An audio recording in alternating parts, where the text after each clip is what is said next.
First thing in the morning, the most important thing is getting as much nutrition as possible in your body. That's why this crazy healthy smoothie is the way to start your day.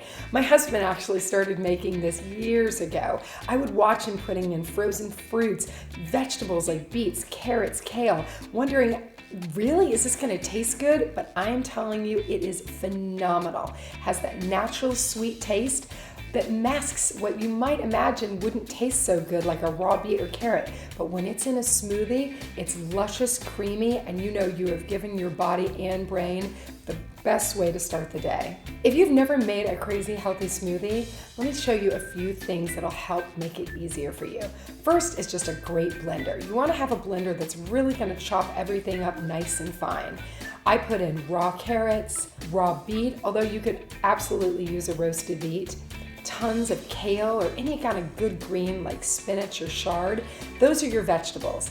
Now for the sweet stuff. I like to put in pitted dates, but you could also do honey or date syrup, a banana, frozen berries, frozen mango, and then a lot of what I consider to be the extras. Things that are gonna add omega-3s, protein like walnuts, hemp seeds, chia seeds, and of course bee pollen. Bee pollen is great because it's an immunity booster, it's high in protein, and perfect for seasonal allergies.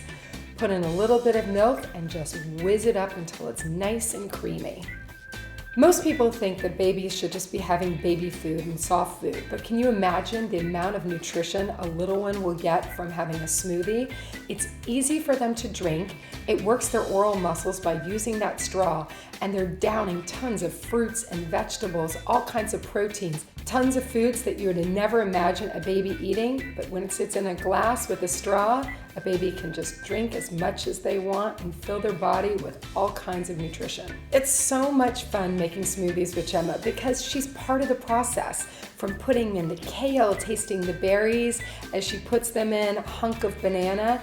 The more that you can get your baby and your kids involved in cooking, the more excited they will be about trying the foods. Gemma likes to even put her little finger on the button and watch it whiz up. The second I pour it into the glass, you can see her eyes just light up, and 2 seconds later, she's sucking down that smoothie. If you want to find the full recipe, go to Weelicious.com.